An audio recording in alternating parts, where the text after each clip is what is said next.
everyone hear me? Yes? Okay. So my name is Liz Strauss. I'm the president of the Anthropology Club, and really quickly I wanted to introduce the people on our panel. So we have Dr. Terry Majewski. She's the Vice President of Statistical Research Incorporated and President of American Cultural Resources Association. We have Dr. Michael DeJovene, who is Assistant Professor of the Anthropology at Westchester and convener of an Anthropology of Tourism interest group. And lastly, we have Dr. Yannick Smucker, who is Associate Professor of History at Westchester University. So before we start, I just wanted to talk a little bit about the Anthropology Club and let you know of some events we're having. On September 14th, in this room, at the same time, Michael Hyatt will be presenting Documenting the Migrant Trail Between Photography and Activism. This is co-sponsored by the Anthropology Club and the Ethnic Studies Institute. So you definitely want to come check it out. If you've ever been in our old library, Atrium Museum, you can see a lot of his photographs there, so it's definitely going to be really interesting. Some other events that we're having, on September 30th, we're planning a trip to the Renaissance Fair. So if you're interested in that, definitely contact us. There'll be a lot of information going out soon. We have monthly movie nights. We're going to be having a wire wrap jewelry lesson in November, as well as a trip to New York City. So lots of cool stuff happening this semester. So if you're interested, contact me or one of our other officers. And for more info, if you want to keep up to date, you can join our Facebook page. Just search for WCU Anthropology Club. You can become a member and you'll see all the stuff we do.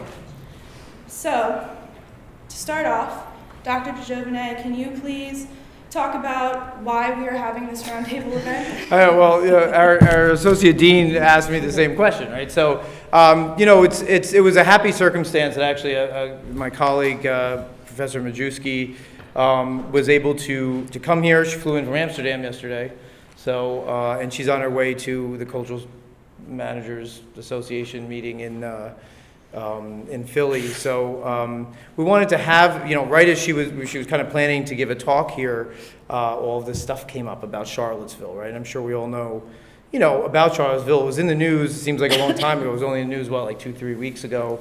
And we thought, the Anthro Club and I'm the advisor of the Anthro Club. We thought it might be a good opportunity, a teachable moment, if you will, to kind of get different disciplines involved.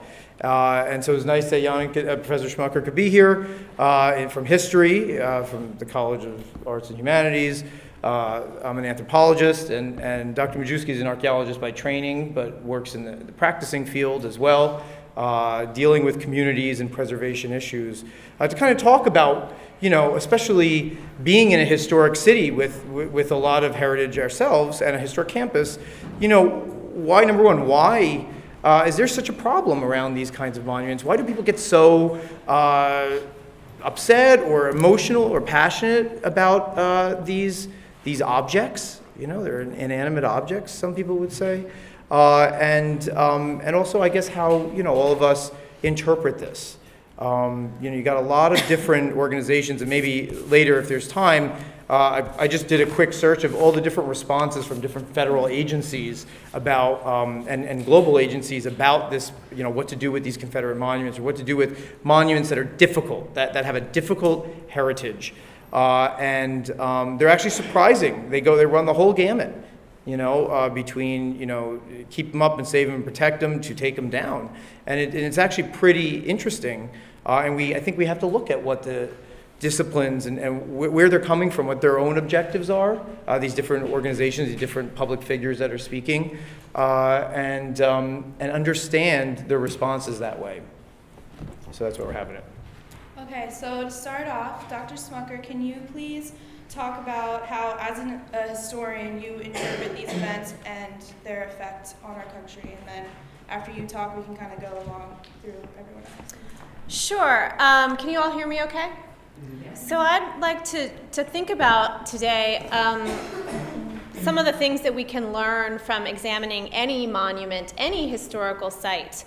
In the field of history, we have sort of a subfield that's called historiography, which is a really big word some of you in the room may be familiar with. That just means the history of history, or the study of history. So it's not about what happened in the past, but how we have understood our own history, our own shared collective history in the past. How has history and facts and interpretations changed over time?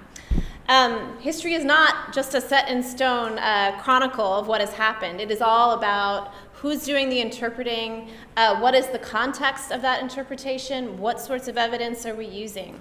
So I'm borrowing a bit here from, he's a historian and a sociologist. He sort of bridges both of those worlds, James Loewen.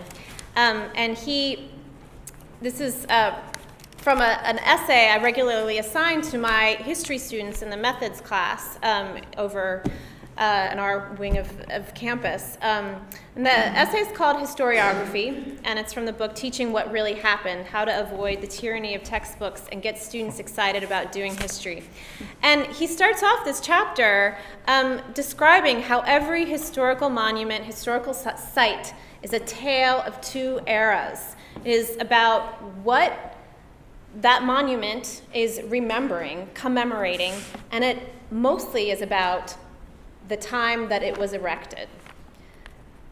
So if we take an example that's close to home, right behind us basically, we have the beautiful Frederick Douglass statue here on campus. Does anyone know when that first went up?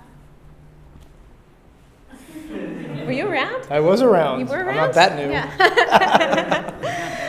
Any students have any idea? Any students around when it first was erected? 1974. 1974 is Precise. no. I wasn't around in 1974. I wasn't alive in that. That was a great. Thank you for taking a guess. I think that maybe the historical marker on campus. Were you talking the blue marker? Yeah. The blue marker was earlier, and I think was in fact in the 70s. But the statue we have that you passed probably on your way into this building was erected in 2013, just a few years ago. And it's important to think this is an example. This is something at least I really appreciate on campus. Probably was not without controversy completely, but it's commemorating Frederick Douglass's last speech, which he gave, I think, in like 1895 is the date I want to say. For a historian, I am horrible with dates, so don't trust me on this stuff. No, it is 1895. That's why I wrote it down. 19 days before he died. So he was an old man. He was in his 70s at this time period. Is that what is depicted in the statue? No. Who do we see? We see a young Frederick Douglass. And that was very intentional. So why might a university campus erect a statue of a young African-American man in 2013? Yeah. Well, kind of like how Frederick Douglass, he was originally a slave in Maryland and escaped and kind of like educated himself in like New England. And like his French family, like the abolitionist movement, like William Wilberforce, and this the cause of this ending the slavery in the South. Sure. So why would we care about that in 2013? If that statue says as much about 2013 as it does about 1895 when he gave this speech, let alone 1840s, 50s when he was a young man, why do we care in 2013? What does it say about us in that moment?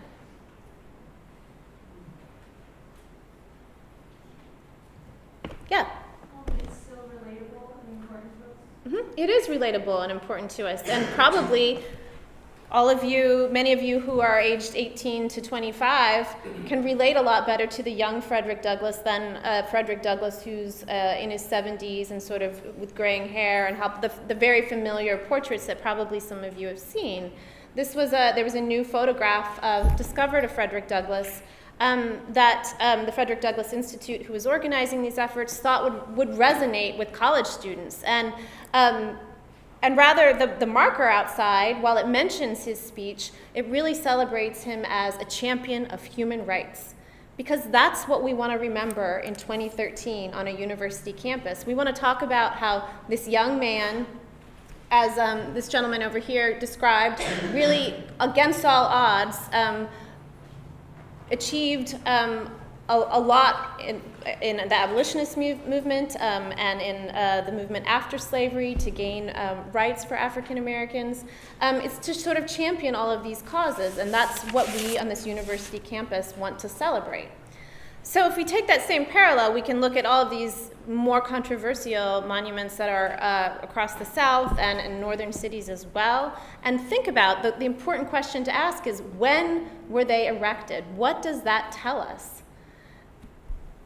Most of these so-called Confederate memorials were erected from the 1890s through the 19-teens into the 1920s. So what does that tell us? What is going on in that time period that would make people want to erect these memorials? Marissa? It's the Jim Crow era, which really follows the end of the Civil War and, more importantly, the end of Reconstruction, when the North made an effort to sort of help rehabilitate the South, to build up industry in the South, to give African Americans who were no longer enslaved the ability and the opportunity to start a new life.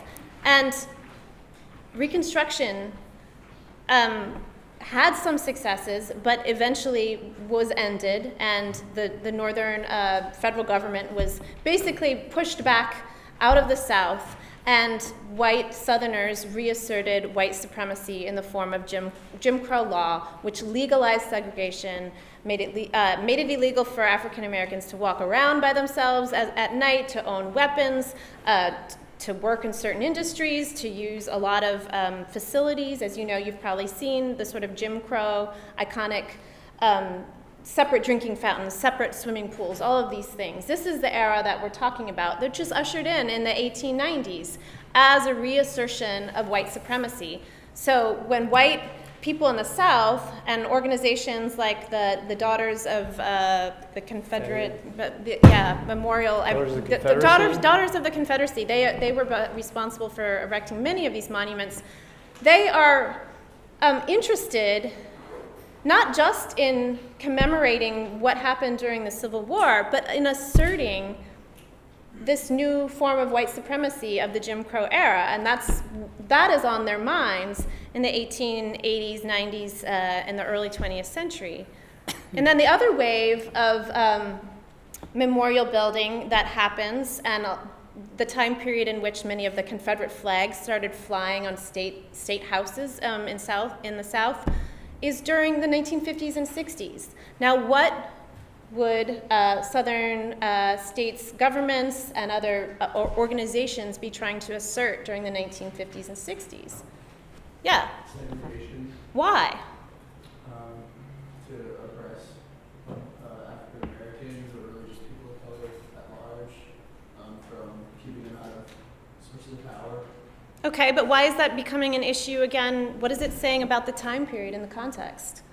A lot of the people at the time period were starting to rebel against the segregation laws. There were a lot of black movements towards getting like some of the rights back, being able to sit without being segregated, and just to overall fight back. Sure, this is the civil rights movement era, right? And where African Americans, we think of the iconic figures like Martin Luther King Jr. and Rosa Parks, the organizations like SNCC that are, creating this movement. So it makes sense that, again, they want to assert white supremacy, these symbols that are so tied to the era of the Confederacy and slavery, to remind African Americans who are asserting their rights that white supremacy still rules.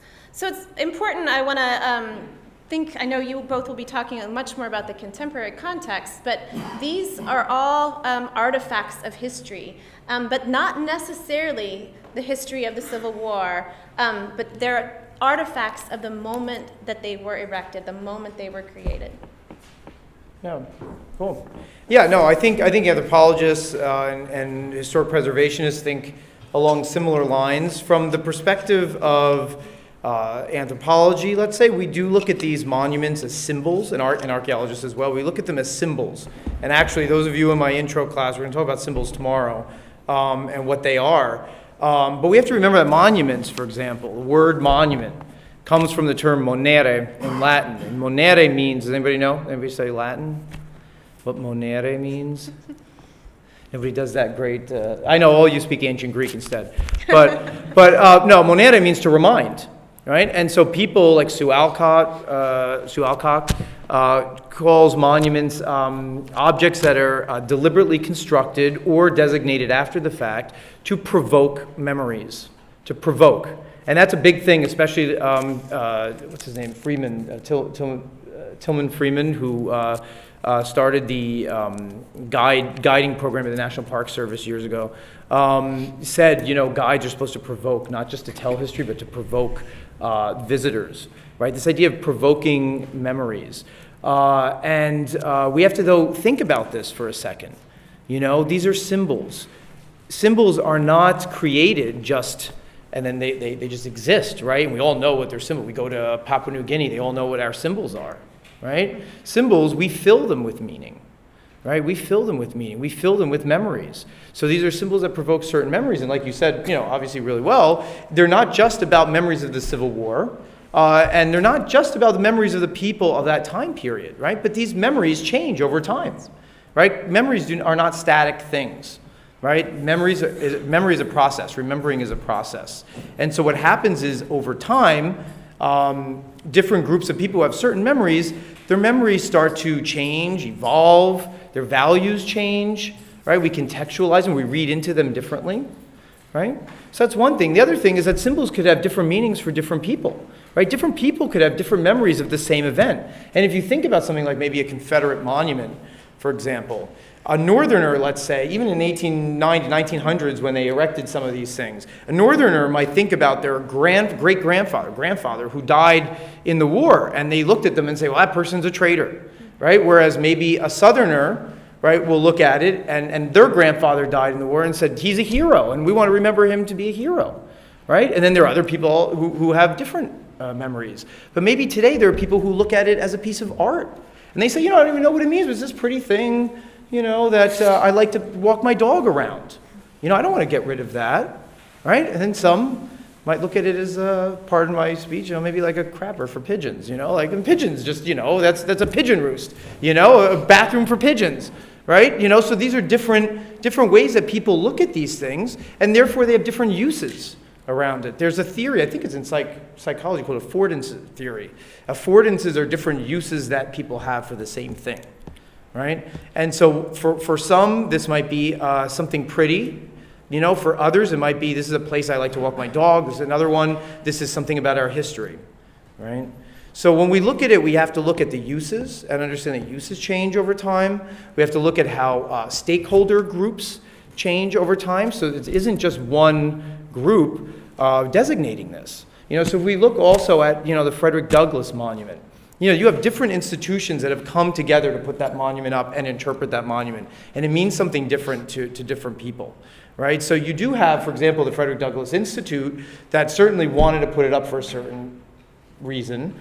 They also have maybe community members that want it for another reason. I would also interpret, when you asked the question, why was it put up in 2013?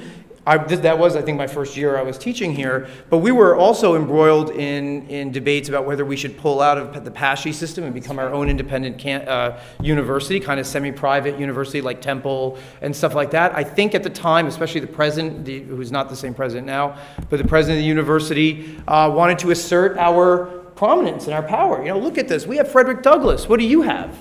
Those are all different and equally valid reasons for putting up that monument, And then I'm sure, I would hope that our art and design program probably had some sort of say or examined it in some way, looked at it as a teachable piece of artwork. Mm-hmm. So I think the issue here with what can we do with these things, I think has to come up, and maybe we'll talk about that a little later. What would your perspective be as a cultural resource manager, you think? Well, basically what we do in cultural resource management is we help agencies and the public and private landowners manage heritage. And heritage is it's a very difficult thing to define, but if we look at, let's say, a monument or a site, a historical site, a historical monument, as representative, like we've been talking about, of a particular time period, but also it has this meaning that it holds today. I think we need to look at the stakeholder communities that Michael mentioned, because your stakeholders as community members, in Arizona, I'll just give you an example. So there's, Arizona has vast tracts of federal land and also Indian reservations. So there's 22 federally recognized tribes. Some of them are very wealthy from Indian casinos and just lands that they have. So they're very vocal. So when we have an archaeological site or landscape that we need to consult on, let's say there's a federal action, they're going to build a road through a reservation, and we consult with them. First, we have to identify the properties that are there, and they might be archaeological sites, very old ones, or they might be landmarks, tribal sacred places like a mountain or a stream or a river, things like that. And so they're one major stakeholder, and we think of them first. But then stakeholders are also the government in Arizona that wants to build the land, the users. Sometimes the Indians themselves are welcoming a safe road that not so many people die on. And so people have different reasons for things. And what we struggled with ever since this law came into effect over 50 years ago, that we needed to, well, the National Historic Preservation Act, part of it is consultation, is the government says, we'll consult with you, but we'll decide. And so now they're recognizing that they have to have a better way of building a relationship. So that's what it's really about. It's about relationships. So if people just come in and topple monuments, there's no relationship. There's no, I was reading on the plane from Amsterdam yesterday, I was reading one of the British newspapers, and evidently there have been a lot of, in their op-ed pieces, where, people write in, there was one about unedifying squabbles over who merits a statue. And so they're talking about pulling down a statue of a Confederate soldier in North Carolina, and the people did it, made no secret, they were members of the Workers' World Party, and they split from the Socialist Workers' Party because the latter was too unsupportive of North Korea and their radical right-wing thing. So these were people that came in from outside and co-opted that statue as a political symbol for what they wanted to do. They were not members of the community. So one of the things the National Park Service is saying, apart from monuments on federal lands, which they feel should stay as they are because they're part of the historical record like we've been talking about, they've been talking about communities making their own decisions. So, and I'll get back to that point in just a minute, but a really good example, at this conference I just attended, I talked to a woman from Australia, and she lives in a very remote territory. And apparently there were some explorers that came over from England, in the 1800s, and they hiked into the outback, and they were killed by the Aborigines because they had stumbled on some things that were sacred to the Aborigines. So they were memorialized in these statues for being brave men that were martyred, basically. So this statue's been sitting there for probably 100 years in this little community. So the Aborigines came in and said, we're kind of unhappy with the statue because it really doesn't tell both sides of the story.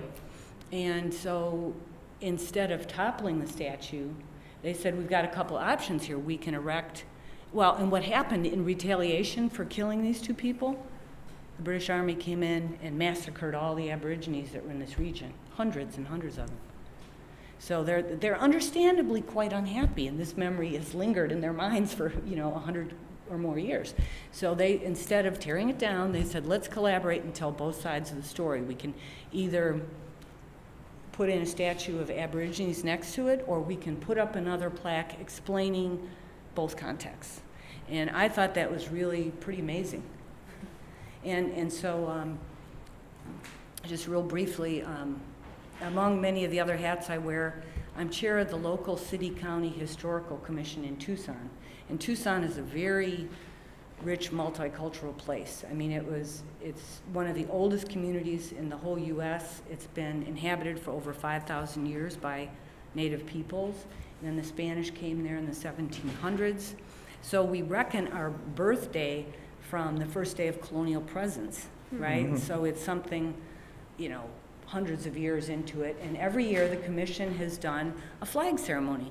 And we show all the flags that have flown over Tucson, and just to remind people of our multicultural history and say, despite some of the ugliness in the past and in the present, we all get along pretty well.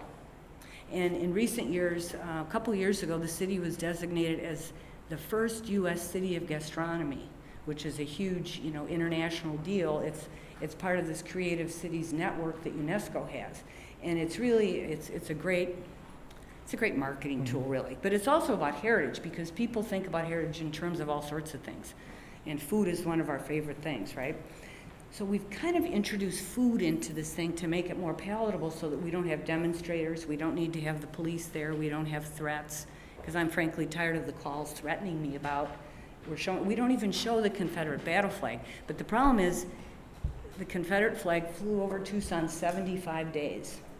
It was the farthest west skirmish of the Civil War, was right near Tucson.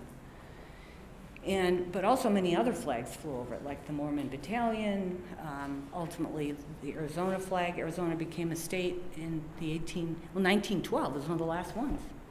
And so, but the point is, I was told, well, you got to get rid of the flags. I said, well, then we'll either change up the birthday party altogether, because I won't just take out the Confederate flag, because one of the city councilmen said, can't we just pretend it's 75 days? That's hardly anything. 5,000 years, what's 75 days? But I said, if you're going to ask me to change history, then we're going to change up the ceremony altogether, and that it'll just become like a little party with birthday cake and people and reenactor costumes.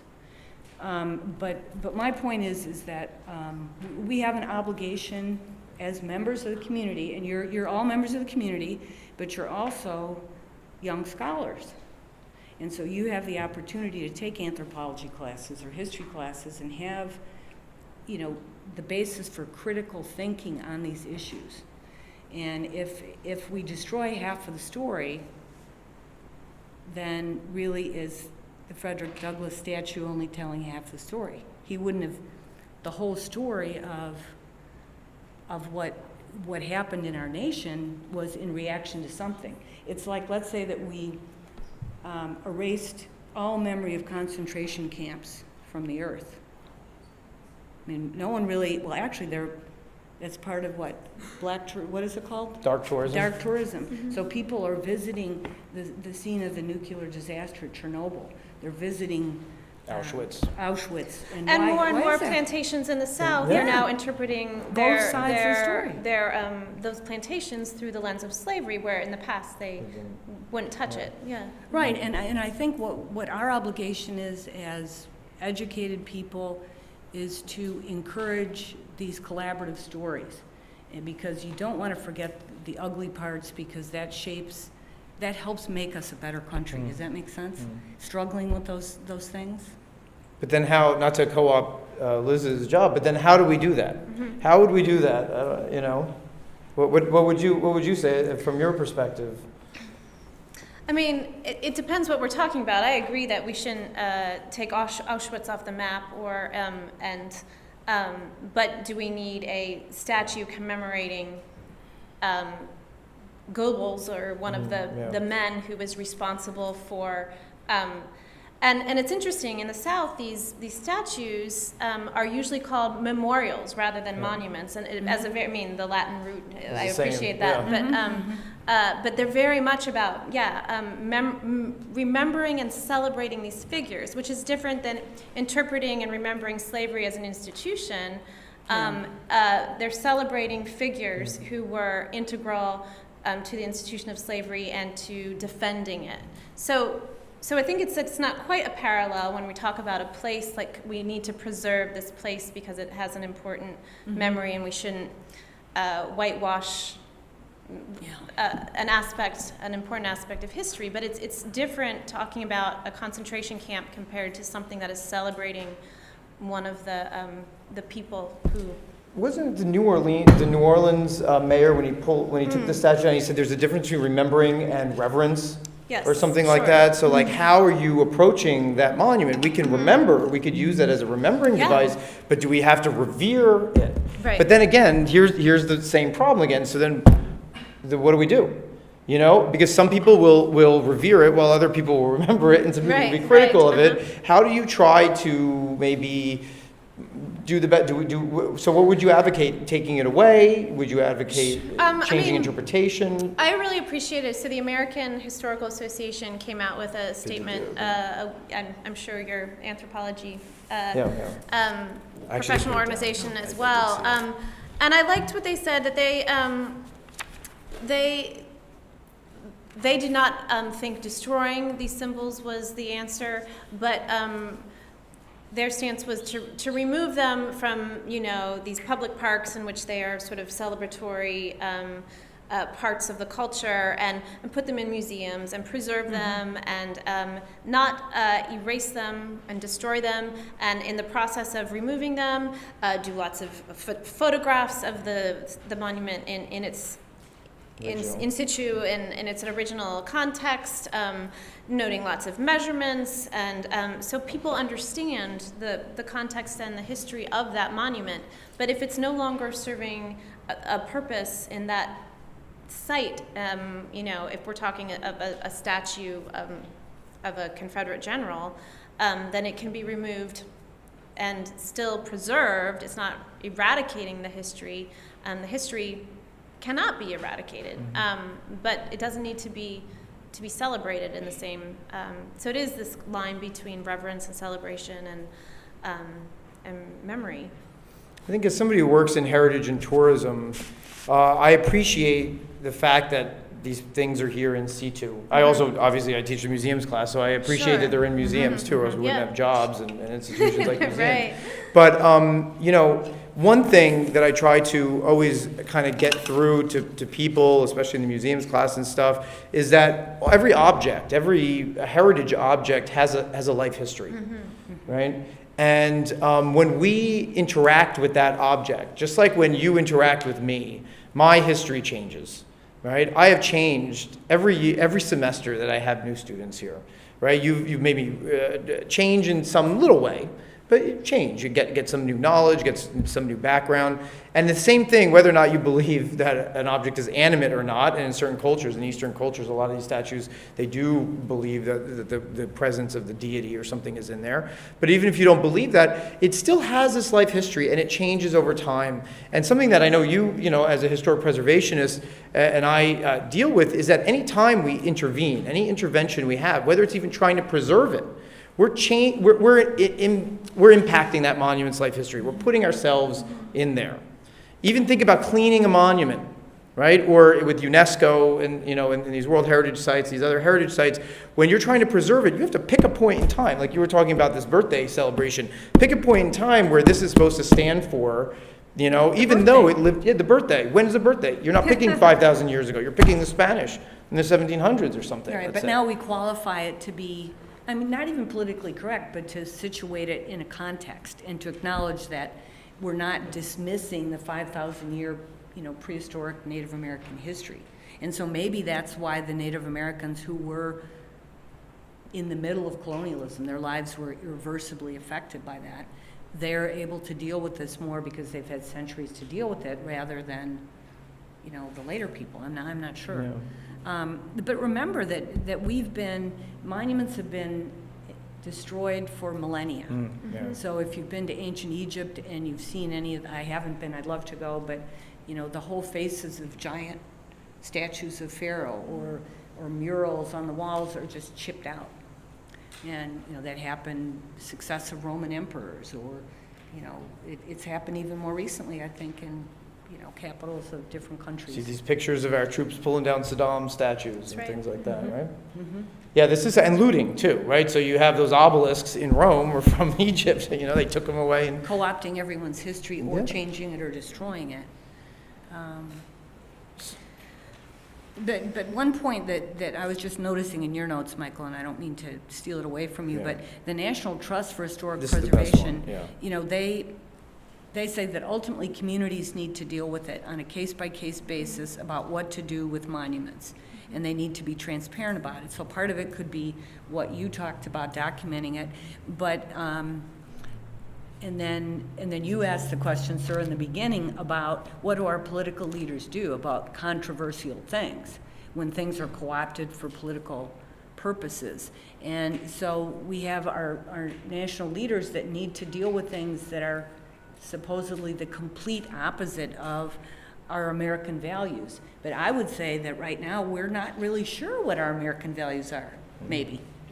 You know, maybe we in this room, we're pretty sure about what they are, but I think we're all questioning that. So that's why you as community members need to speak up when you're given the opportunity, even if it's talking to your friends and family, talking in class, standing up in a critical thinking kind of way. Not a critical way, but critical, you know, giving positive feedback about how we could make it through this without sweeping it under the rug, if that makes sense. Yeah. Yeah. And I would invite you to do that.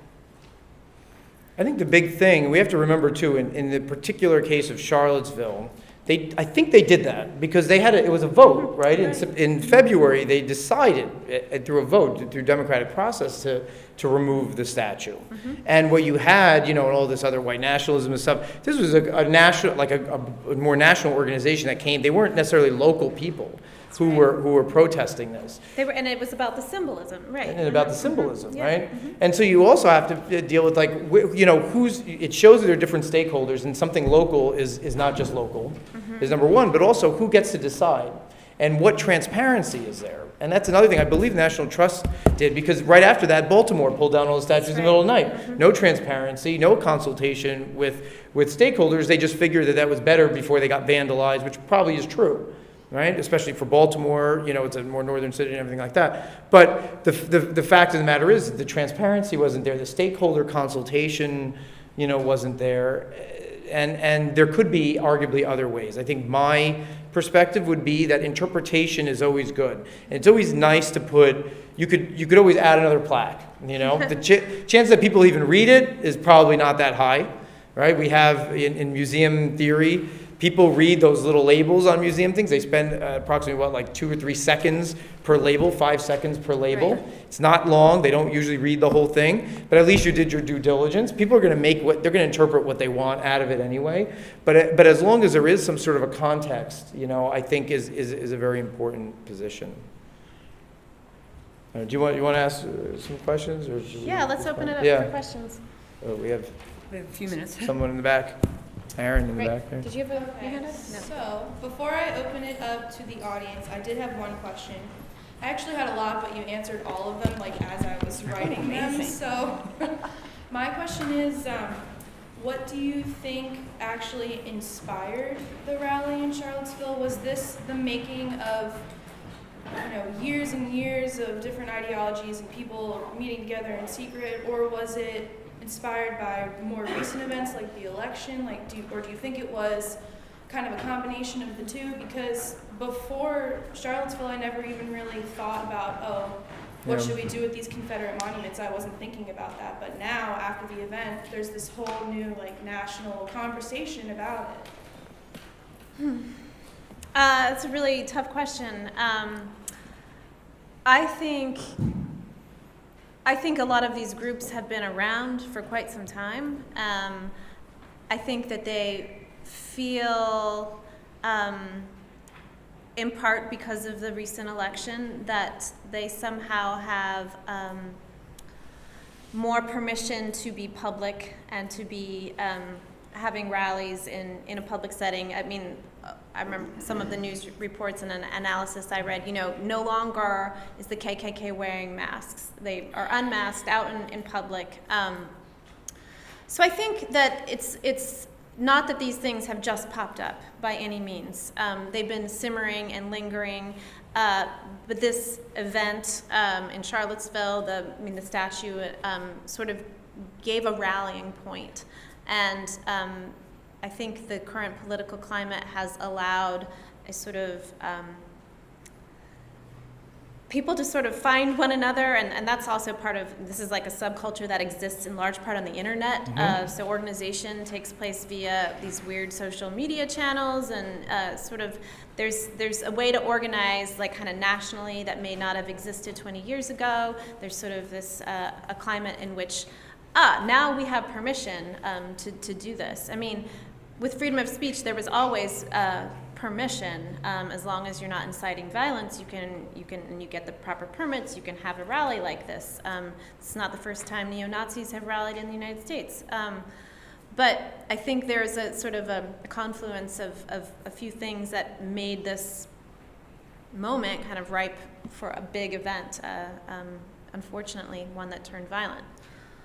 But don't you think that the potential for nonviolent dialogue is being reduced? I mean, I personally I think feel with the current climate, that yeah. the nation's inside voice is not in there anymore. And that's because maybe our leader has no compunction about tweeting anything. You know, so it just, it's very confusing to me as someone who grew up in the 60s and went through all that and was really hopeful that sexism and racism, I mean, I wasn't naive enough to believe that they were going to be gone tomorrow or the next day, but when my daughter, who is actually older than you guys, she's like 35, she said, "Do you think Mom will ever have a female president?" I said, "I'm sorry to say that I don't think so in my lifetime." And obviously we don't. but I mean, I think that there's something missing, and I think that that's something that you guys as part of communities can, as part of the community, can bring back, is respectful dialogue. We don't have to agree with the next person, but there's sometimes you can't expect a nonviolent answer, and that's frightening to me. All I'll say, I'll keep it brief, is that there's a French sociologist called Pierre Bourdieu, who I've used in my own theorizing about heritage and how these things are created. He called works of art, for example, are produced in what he calls a field of cultural production. And what this means is that there are different groups that position each other against themselves and negotiate and struggle to claim the piece of art. So a work of art is not the product of simply the artist itself, but all these different groups and stakeholders that struggle, you know, academics, museums, gallery owners, commercial entities, all these things that struggle to possess it or to lay claim on it. And you see this, I think, especially with the right, you know, the white supremacists and stuff, that they're emboldened now. Yeah. This group in general has become a little bit more emboldened, and the struggle that they often lost on these monuments, they felt that they could maybe have a stronger, you know, claim to it now, which I think they did. But maybe, I know I saw Aaron had his hand up and some other people. There's in the front too as well. Yeah. Question.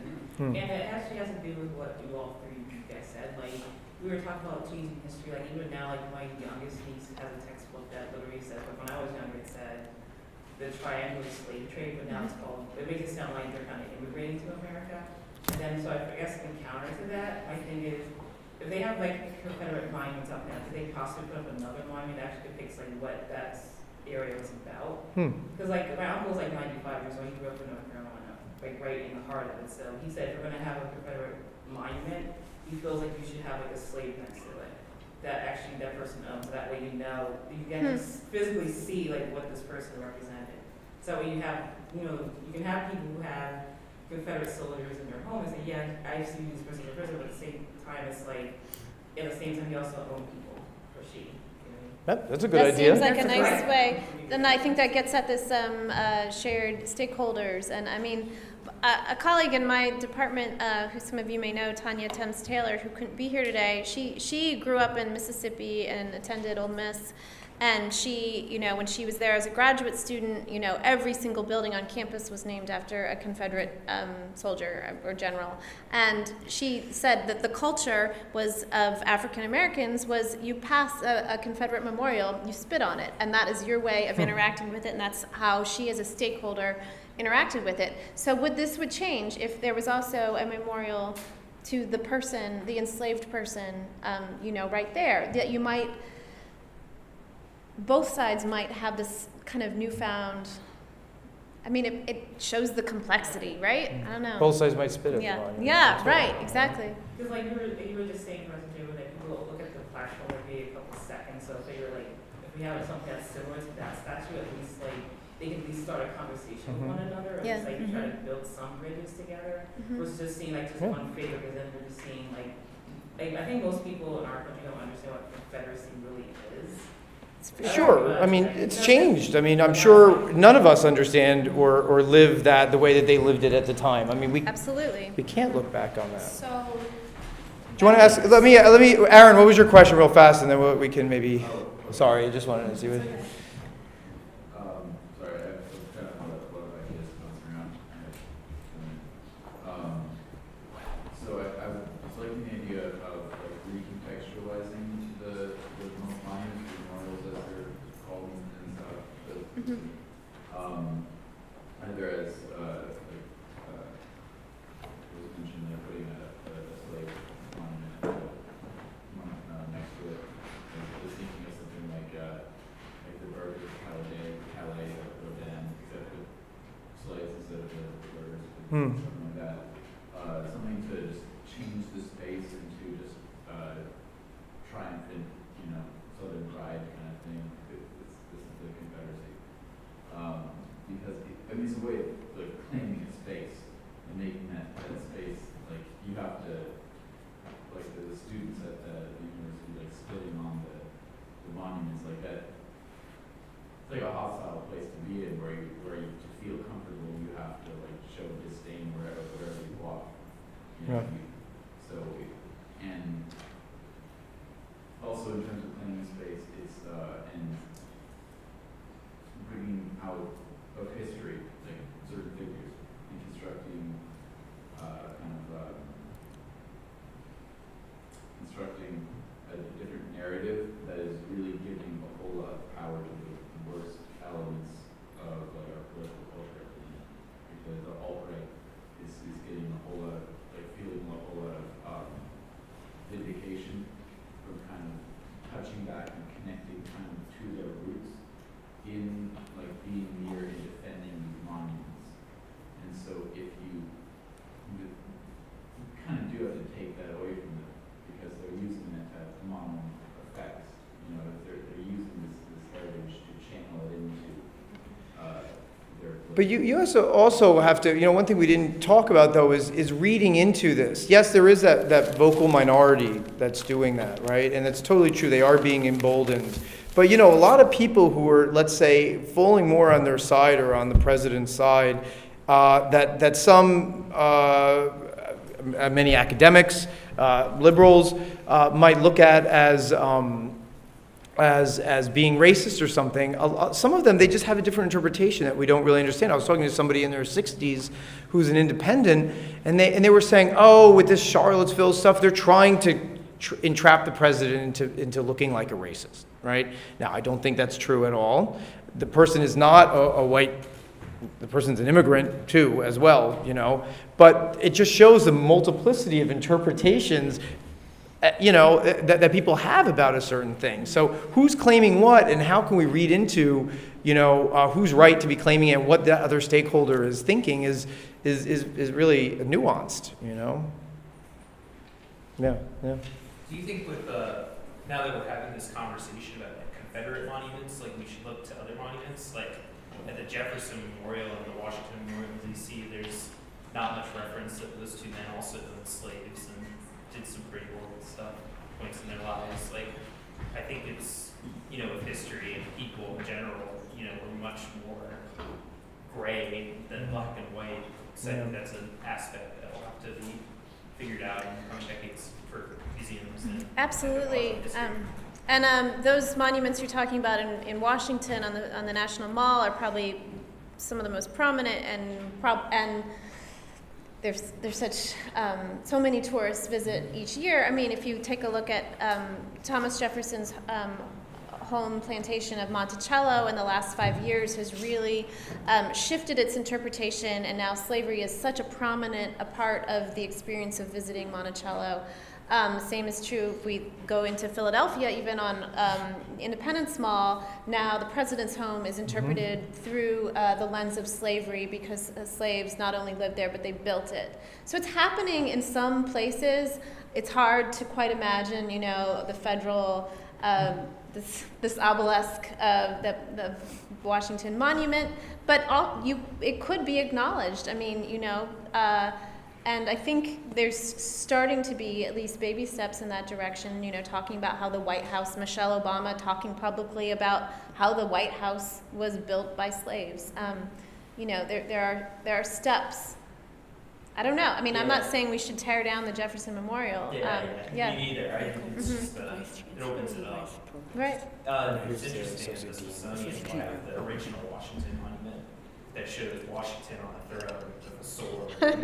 It's ridiculous and regal, but it's, you know, it's something that monuments will change as we change our As we change our interpretation of figures like that. I know a couple times the concentration camps came up as well, and I wanted to know if your interpretations of like the fine line between an actual building or something with the context of the concentration camps, of which it's more involved with the people that were wrong against the statues of the Confederate soldiers, because it seems kind of weird to put them in the same category.